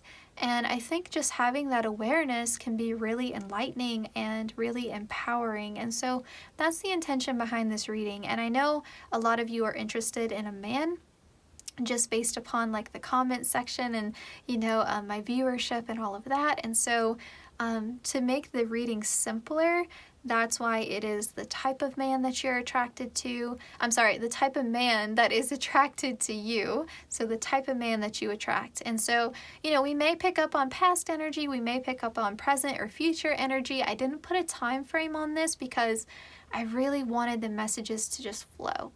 So with that little introduction, let's get started. All right, group 3, I am hearing automatically the devil is in the details here. With the 6 of Pentacles, I almost feel like you have attracted men who are like two sides of the same coin. So we have the Fool and we have the Devil here. And it's sort of like this feeling of being wise enough to know the difference. And so I feel like, you may attract people or attract men who make you feel chained, who make you feel controlled, who make you feel like you have to be a certain way to win or earn their love and affection. And like with the 5 of Pentacles, like feeling like you're just not enough, you're not good enough. And it's almost sort of this energy of trickery because it's the devil. And so you may have found in the beginning of your interactions with this sort of type of man where they told you everything you ever wanted to hear, right? Like really hyped you up. The Fool card made you feel beautiful, desirable, attractive, smart, funny, like everything good you could ever want to hear about yourself. They told you that. It's like they built you up to tear you down with the devil, and almost kind of creating this like noose, like this sorry, that was kind of graphic, sort of like this chain to them where you are dependent upon them for that validation. And so they like that power of being able to give it out and to take it away. And so I am building you up, hyping you up, just to tear you back down. And then, when you are feeling really insecure, now I'm going to come back again and build you back up. And so now when you need that validation, you are dependent upon me for it. And so it's like sneaky and manipulative, like planting these seeds of insecurity within you, these seeds of doubt, and making you feel like you're lucky to be with me, and so it's like very like tricky. And so I feel like, you found your own inner strength, and you found this place of like, I am enough, I am good enough all on my own, I'm whole and complete all on my own, and I don't need anyone to validate me. I don't need anyone to make me feel like I deserve to be here. And so I feel like, you're wise enough to know the difference between someone who genuinely, authentically is like complimenting you and wants to make you feel good because they love you and they care about you, versus someone who is just feeding you these, this sort of like flattery because they want to use it as a weapon against you in the future.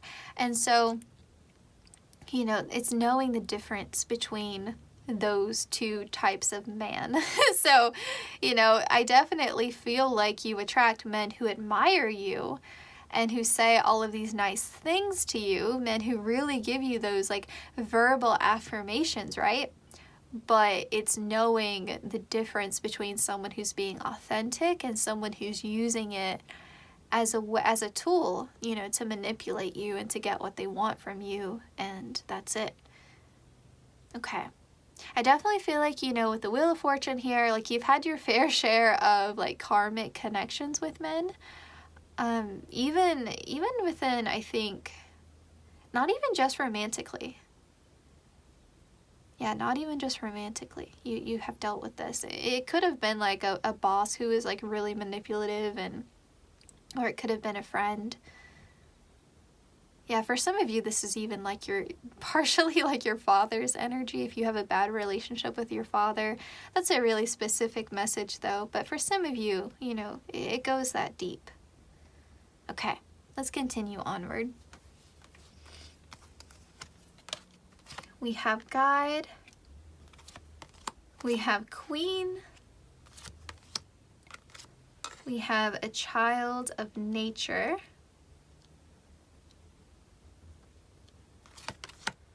We have Poet, and we have the Prince. Oh my gosh, this is so cute. Okay. So with these cards here, I feel like all of these three up here and this Poet card is describing you and how men view you. So they view you as this mystic high priestess kind of energy. They view you as this queen. They view you as this almost like Mother Earth, Mother Gaia, you know, natural sort of beauty. You may be known to be like an animal lover or like a plant lady, you know, someone who has a green thumb. But I'm just hearing like natural beauty. And then Poet. So like they definitely romanticize you in this way, or they think that you're a really good speaker, or they think that maybe you're into like spirituality and like you pull tarot and you're a little bit psychic, you know, but there's definitely like this energy of putting you on a pedestal. I mean, it's the queen, right? And so I think that, you know, if we have a prince here trying to get a queen, certain men who are in a more distorted masculine energy, how is this prince going to get this queen? Is she going to step off her pedestal? Is she going to step off her like throne? Is she going to put her crown to the side for him? And he's not a king? Probably not. So it's like I have to use, with the Devil card, I have to use trickery to get you, to make you think that I'm better than you and you're lucky to be with me, even though the reverse, the opposite is true. And so, yeah, you, I think have dealt with this. I think you have dealt with men who tried to inspire insecurity within you to make you feel like you're not good enough, even though you're, I don't want to say like better than them, but like vibrationally speaking, you're a more evolved person, like in your self-development, like you deserve better than this, right? And so they would have made you feel like you were the lucky one when really you were having to put aside your crown and step down to their level, right? Yeah. And even with him holding the flowers behind his back, like withholding affection, like being very strategic about how they dole out these affirmations, this affection, this love, and, you know, making you feel like you have to work for it, making you feel like you have to earn it, making you feel like love is conditional. And that's pretty messed up. And you know, listen, like you will get to a place where you are going to attract a king and not this prince who is trying to make you think that, you know, you're the one who is lacking. Because, I mean, this is beautiful energy on your part. I mean, the mystic, the poet, the queen, the child of nature, that's a beautiful, beautiful, positive, gorgeous energy. And so you deserve a king, you deserve an equal partner. And not someone who's going to weaponize or withhold affection, or someone who's gonna, again, just build you up to tear you down and get almost like a high off the power of that, you know? Like, nah, you deserve so much better than that. We have fertility here, good cheer, prosperity, and best possible decision. Okay, don't worry. Don't worry about all this, because I know so far like your reading's been a bit rough. Don't worry about all this. Like, especially if you want to be a mother, if you want to be a wife someday, if you want to have that sort of traditional, stable relationship with a masculine, don't worry about it. You are going to make the best possible decision when that time comes. You are going to have the best masculine energy. Like, you're going to have your divine masculine counterpart. You are going to have that king. Like, it is going to be okay. And it's going to be someone who doesn't use your optimism, doesn't use your good sense of humor, someone who doesn't use your feminine sensibilities against you, someone who doesn't use, someone, because we got the Fool card, right? So I feel like, you know, you try to be open-hearted, you try to see the best in people, you try to give people the benefit of the doubt, you try to be emotionally vulnerable and open, you try to take those risks in love because you know that's the name of the game. Like, the reason why the Fool card represents new love and new beginnings is because it is a leap of faith and you are willing to take that leap of faith. But you know, you don't want to continue to take that leap of faith with this distorted masculine trickery, you know, where they're pretending to be a king when really they're just a prince. And so, yeah, I think that you're going to be in this place of where you're going to be safe to take that leap of faith, and you're going to be with someone who wants to grow with you with fertility and prosperity, someone who wants to have a future with you. And someone who has something to bring to the table, and not someone who, is going to take and take and take from you and then make you feel like you're not good enough when they're over here draining you of your energy. You know, they're the one who is like a parasite, draining you of all of your positivity and optimism and empathy and just good-naturedness, for lack of a better term. And then making you feel like you're not good enough. Like, when you're bringing all of this like beautiful, just light, wonderful energy. I can't even hardly explain your energy. Like, it's so, I keep like moving my arms up in the air because it's such a beautiful white light. Like, it's such a beautiful, pure energy that you are bringing to the table. Like, you want to love somebody from just such a raw, authentic place. Like, you want, like, I think as close to unconditional love as like is humanly possible, you want to give that to somebody. And what you have gotten in return is like, you know those like chocolate coins, you know, the candy where you peel off the gold foil? That, like, something that looks good on the outside and looks really valuable, but on the inside is just, you know, just like worthless, you know? And so, yeah, I feel like you're just so sick of that. You're so sick of being tricked and duped, and you're like, why? Like, why do you keep bothering me? Why do you keep messing with me? Like, if you weren't willing to give me the love that I deserve, if you weren't, you know, really genuinely into me, why did you even bother me? Why did you even waste my time? Like, why? Go bother somebody else. Like, why are you, like, you know, there's just this feeling of like, why me? Why does this keep happening to me? When I am so honest and open about what I want, why are you going to bother me when you know you don't want the same things? Why are you going to lie to me? Why are you going to mislead me? Why? You know, and so I think that there's just this feeling of like, you know, you're not like victimizing yourself, but it's just like, man, like, when can I catch a break here? And you know, it's gonna come. It's gonna come.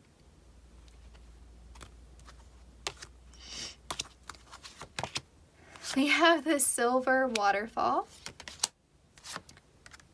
Chivalry, the Distorted Masculine, no joke, man, Connection, and Luminosity. Did I not say that you have like this beautiful white light to you? That's this luminosity, like okay, you know the sun card in tarot is meant to like light up an entire reading. Like you could have the most difficult cards on the table. Like you could have the Five of Pentacles and the Death card and like the Ten of Swords. Like you could have like really heavy energy on the table. But if you have the sun card come out in a reading, it's like, okay, we can breathe a little bit easier now. We have the sun. Oh, thank goodness, right? Like the sun is such a relief. That's what your energy feels like. Like if I pull into your energy more than the type of man that you attract, it's like I can breathe. It's like, you know, my chest lightens. It doesn't feel so tight. It doesn't feel so restrictive. You know, like your energy is so much nicer. And I think that's why I got so many cards that reminded me of you rather than the type of man that you attract, because it's so much better. It's a relief to be in your energy, group 3. And so yeah, I definitely feel horrible for you. I do. Like I empathize with you. That distorted masculine energy is just yucky. It's yucky. Nobody wants to deal with it. And I'm sorry that you have encountered it so much. I think out of all the groups today, you have dealt with like just the most manipulative, sneaky, just trash, kind of like just meanness. Like it's like, it feels like unnecessary. It's like, you almost feel like targeted. Like why? Like why do I attract these people, this like type of man who just, you know, sells me this like dream, who sells me this like falsehood of who they are just to pull the rug out from under me? Like to what end? Like what purpose did this serve? Like, do you feel good about yourself for breaking my heart? Does that make you feel good? Does that make you feel like more of a man that you screwed me over? Thanks. Thanks for wasting both of our times. Thank you. Like that's what it feels like, you know? And like my heart just goes out to you because it's just crap. It's just unnecessary. And, you know, listen, with all that being said, what is on the other side of this is someone who is going to be the real deal.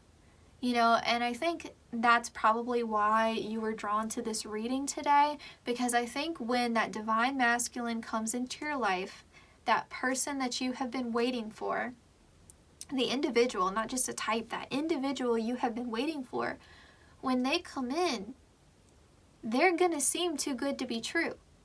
They're going to seem like every other, you know, distorted masculine you have known before. Because before you were sold that false promise, right? Like everything seemed great in the beginning with all your past connections. It seemed awesome, right? But you're going to worry, like, is this too good to be true? And so I feel like, you know, you need this reading to tell you, like, it's going to seem like that. It's going to seem like that. But this here really is the authentic, real deal. And that is where you're going to really, really have to tap into your intuition. And your intuition is, I mean, you're the mystic, right? Like, you're the guide. You absolutely can trust your own discernment, but you have got to get out of your head, because that's done you no favors. Overthinking has done you no favors. You have to really ground down into that intuition. And I think with the Child of Nature card, taking a walk outside, meditating outside, getting in touch with nature will really help you as well. But really tap into your intuition, because that is going to show you when that silver waterfall is that 10 of Cups, right? The connection card. When it's the real deal, you will know via your intuition. And with the chivalry card here, this person is going to wine and dine you. It's going to be a traditional courtship. It's going to be someone who brings you flowers and someone who opens the door for you and pays for the meal and all that kind of stuff. It's going to be really traditional. It is. But, you know, like if you're wondering, like, is this person too good to be true? All of this, like, romancing and pursuing me and all this. Like, it feels like what I've known before, and you may even like tense up a little bit even when someone gives you a compliment, because it's been used as a weapon against you in the past. Like someone telling you that you're beautiful or that you're smart, you know, or that you're attractive. It's like, you know, your chest tightens a little bit, like, because you don't want to, you don't want to fall for a lie again. Like, you don't, and not that it's not true, not that you're not attractive, but you don't want to fall for somebody who's going to use that against you, who's going to say like, oh, you're so attractive, just to make you feel ugly later so that they can tell you you're attractive again, so you become dependent upon them for that. Like, no. And so I think definitely trust your white light here, this like energy of like self-protection, and know that your light is so pure and your connection to spirit is so strong. No one can take that away from you, no matter how manipulative or sneaky they are. That distorted masculine energy can never take that away from you. Like, that is infinite. That's your inner strength, the infinity symbol. Like, no one can drain you of that, because your inner strength is not something that could ever be depleted, that could ever be that inner light that you have cannot be extinguished through this like manipulation that you have encountered in the past. You may have felt like your light abandoned you, but it never did.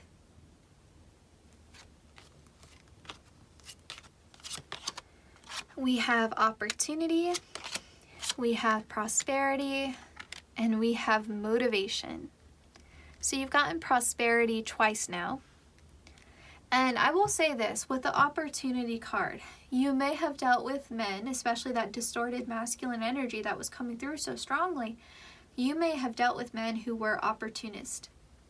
Men who saw you as someone that they could use for their own means and then, you know, be done with it. And we say that all the time, right?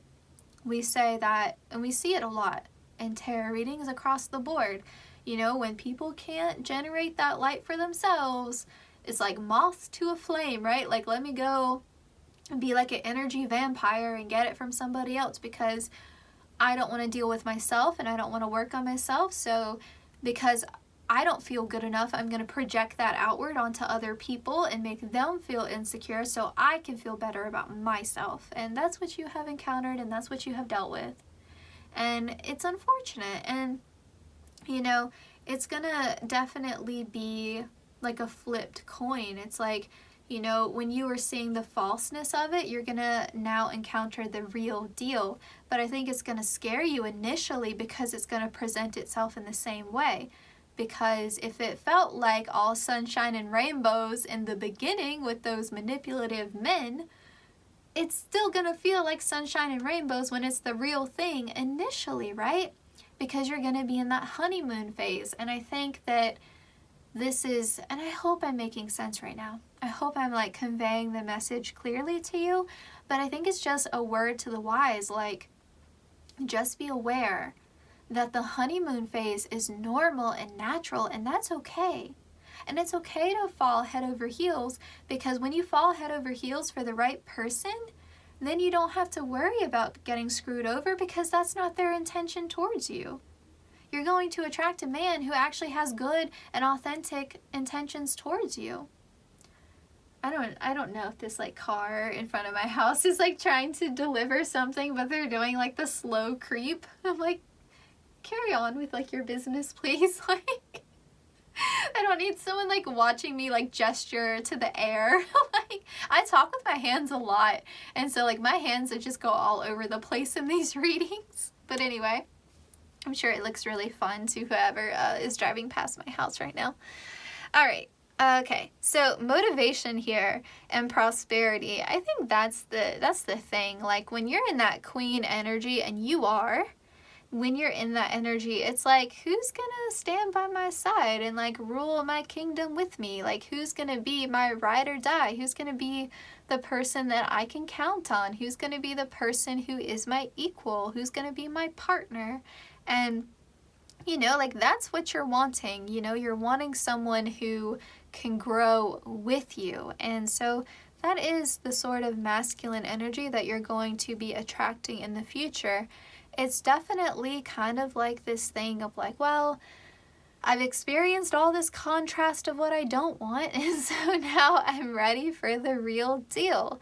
I don't know why it works that way, but I'm sure when your soul incarnated into this lifetime, it was like, these are the lessons that I want to learn. This is what, you know, I want to accomplish in this lifetime. And so, you know, the universe has set things up so that you can do that, you know, like, I don't know if this was in your reading or another reading, I might be repeating myself, but, you know, like, we all get our heart broken at least once, right? And I feel like, you know, you've had enough of this distorted masculine energy. You know, it's definitely, even with that Prince card, and remember how he was holding the flowers behind his back? That's going to be a difference too. Because I think in the past, you may have gone into dating with this mindset of like, are they gonna like me? What are they gonna think about me? And like trying to present yourself as like the best possible version of yourself, which is totally fine. But I think a perspective shift has happened or needs to happen, because you need to go into it with this mindset of, do I like them? Are they right for me? Not trying to convince them that you're good enough, because you already know that you're good enough. And you're already whole and complete within yourself. So it's just, is this person the right fit for me?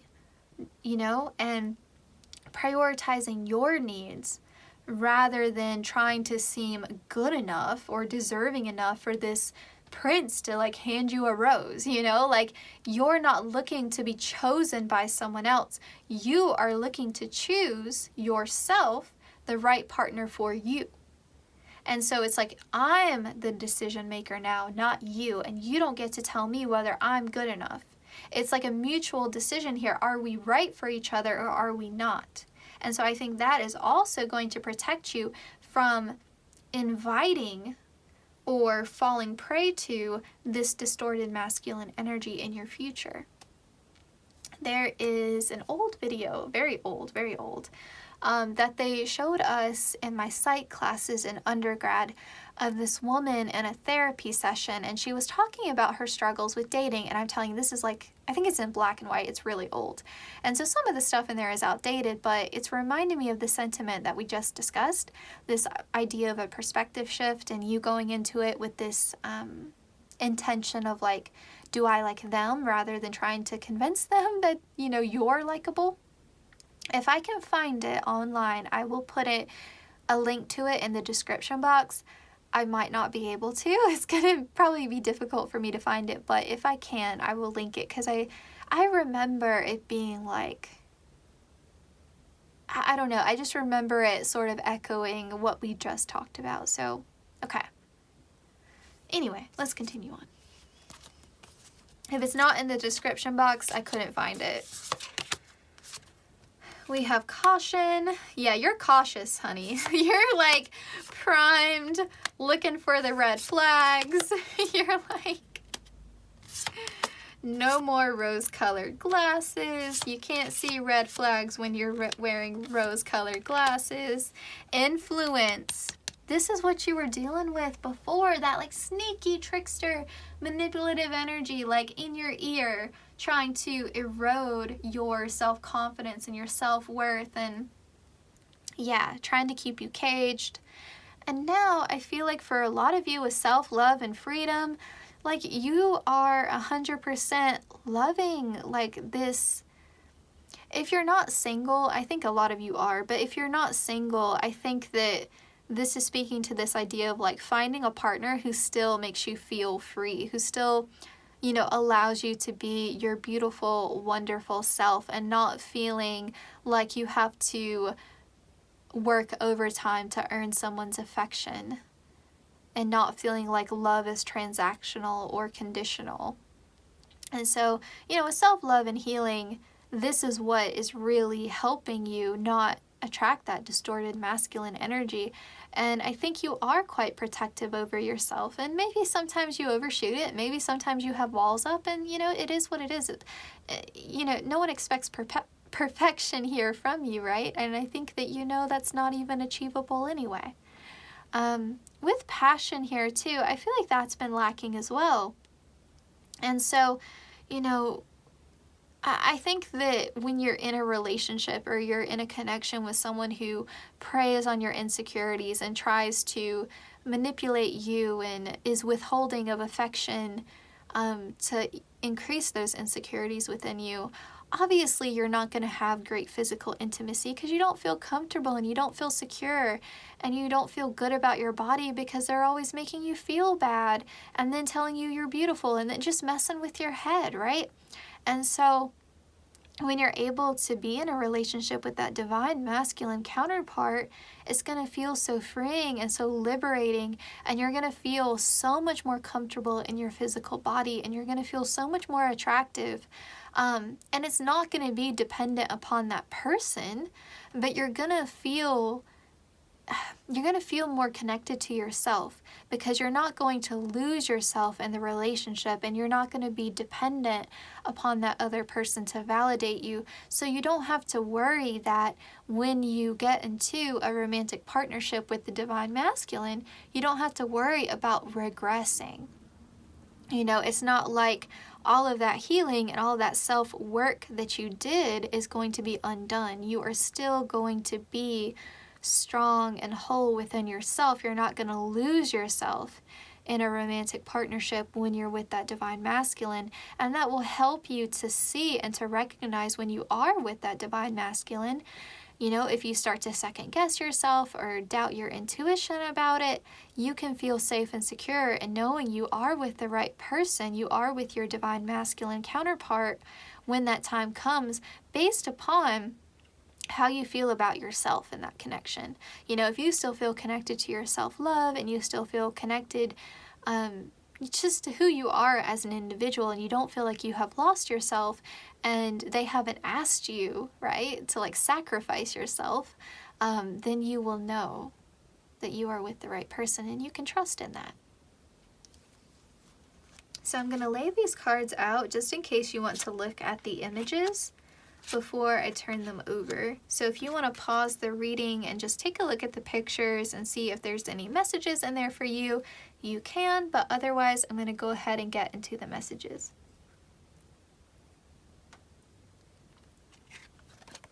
So we have the dreamer here. I pay attention to what my dreams are trying to tell me. You are very psychic, my friend. You are very spiritual, very connected to your intuition, and I don't know if you always recognize that about yourself, or maybe you doubt yourself a lot, but trust your gut, man. Trust it. We have the Uniter. I know love has come to unite me with my beloved. This is like the energy here of Cupid, right? So I feel like you really trust in sort of the divine orchestration behind the scenes, right? Like you just trust. Like I don't have to give a speech about divine timing to you all or anything like that, because you just trust. Like what's meant for me is meant for me, and so on and so forth. I feel like you all are probably like the most spiritual group here. We have the spectrum. I root out and reject prejudice in myself and others. With this spectrum card here, you really might end up with someone who is from a different country, or someone who is from a radically different background than you. This could also speak to this idea that you have attracted people from both ends of the same spectrum. So that would be divine masculine versus distorted masculine. It's almost like, because I have known the worst version of masculinity, I will be able to recognize the best version of it, right? That divine masculine. And so it's like you will know both extremes in this lifetime. And you've already known the distorted masculine, so it's like you're due for the divine masculine counterpart. Okay, we have the confident. I honor all that I have done to make me who I am today. Yeah, I mean, they really tried to steal your self-confidence. They really tried to make you feel like you weren't good enough. They really tried to put you in this energy of dependency upon them for that external validation. And you were smart enough and wise enough to get wise to it. And so you have now develop this sense of self-confidence that is really true, is really deeply rooted, and isn't based upon anything like superficial. Like you know, confidence is a skill that we practice and something that we actively have to work at. But I think all in all, it is something that you have mastered and something that you put continuous effort into. And I think because of that, like, you know that you deserve better, and so you're gonna get better. And I feel like, you know, you still believe in love. Like, at the end of the day, like, you still believe in the energy of love. And that in and of itself is an achievement when you have known so much heartbreak and manipulation.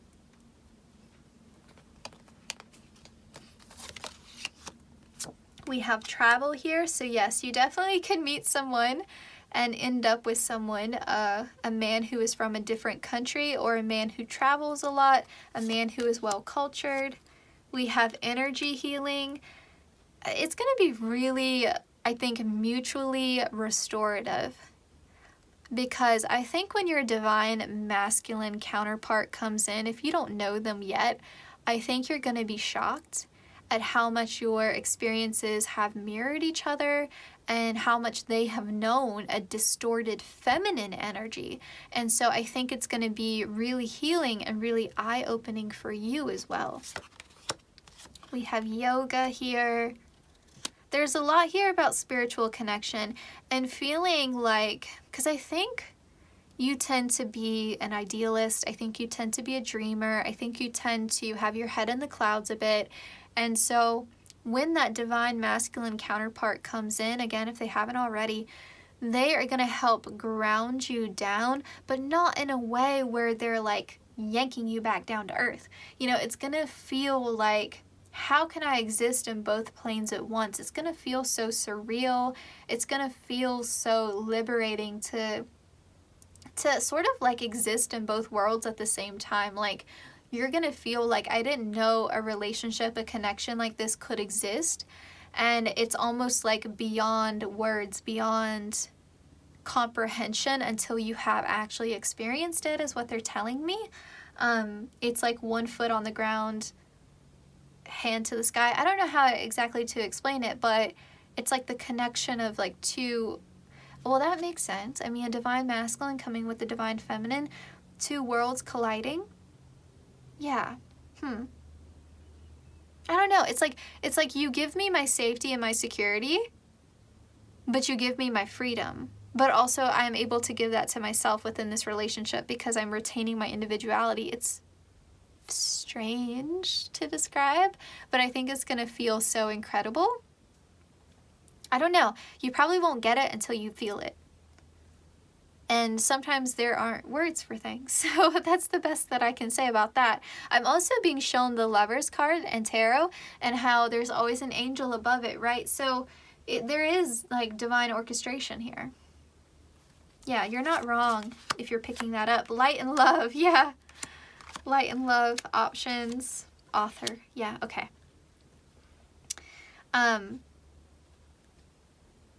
Your future partner could be someone who travels for work. Like if you think about a writer going on like a book tour, that could be like just an easy message here. I feel like this is someone who's going to open up your eyes to the possibilities and really expand your perspective of what love can be and what love can feel like. And so it feels like a very heart-opening experience. And I think at times too, you can feel a bit blinded by it, because if you think of like your bright light, right? If you think about the sun, like the sun can't see itself because the light is so bright, right? And so that, I think, if you imagine like two light energies like that coming together and just like blinding each other, like it's going to be the kind of love where I can't explain it. It just is. It just exists. You know, like the sun and the sky, like that's just how it is. But it's a feeling, right? The sun, the warmth from the sun, it's a feeling. And so, oh, okay. had to drag this message out. Okay. This is what it is.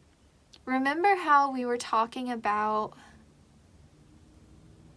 you being a bit nervous that divine masculine is the same as all those distorted masculine men who came through and were tricking you? The reason why this feels like makes you nervous so much is because it's love at first sight. That's what it is. Like, you have never experienced that before, and you can call it soul recognition if you want to, but it's love at first sight. Like, it's like a sucker punch. Like, that light is so bright, like, it just, that energetically, like, you can't see anything else. And so you are going to be, like, swept off your feet by it, but they will be too. And that's the difference. That's the difference. Yeah, you've never known a love like that, so of course it's going to feel a little bit scary, a little bit overwhelming. Yeah, just be prepared for it, though, because it is going to happen. And I think that you two have a joint soul mission to raise the vibration of the collective. I do. Because, I mean, you're just such a light. And you both have good intentions. And you both want the best for each other, and you both love each other. From an authentic place, not like, how can I get something from you? How can I take from you? It's like, how can I give? There's a selflessness to this connection. And so you're writing a new story together, and I think it's going to be a very mutually healing connection as well. Because you can only do so much healing on your own. Eventually, you know, we are meant to learn lessons and grow with other people. There's a lot here about expanding your consciousness, expanding your perspective, expanding your spiritual path here through knowing this person. And even like this man here sitting, he's got angel wings. You know, so it feels like divinely orchestrated that you two will be brought together, even if you're at a great distance from each other now. The angels will make it happen. The universe is working in your favor here. And this person will feel like an angel to you, but you'll feel like an angel to them as well. Okay, final messages. You did get an extra card because group 3, your whole reading has seemed a bit special. Oh wow, we have the Lovers. We have the Lovers. And so this is what I was talking about. With the cat meme tarot deck, it may not seem this way, but this is the angel cat looking above here. We have the Hanged Man. And we have the Strength card. Okay, you got Strength in the very, very beginning. So now we have this repeating message here. And I think this is the mirroring that we were talking about. Like, both you and this divine masculine had to find and dig deep to connect with that inner strength. And with the Hanged Man here, like the way it's depicted here in particular with this deck, like between two worlds. And we were talking about that, like this bright white light and being between two worlds. And so I think this is what your love's gonna feel like, but also this sense of like they literally could be from another country, a wildly different background than you, very different life experiences, in terms of like their culture maybe, but then when you get down deeper into it, you're gonna see like, oh, it's like the mirror image of me. Like they were encountering all this distorted feminine energy while I was encountering all of this distorted masculine energy, and we both had to heal and connect with our inner strength, and then we were brought together with the Lovers. So this is, you are going to have like this really big love, this big soulmate connection in this lifetime with a divine masculine. Okay, so group 3, this was your reading. I hope you enjoyed it. I hope it resonated. Best of luck to you, and I will see you in my next one.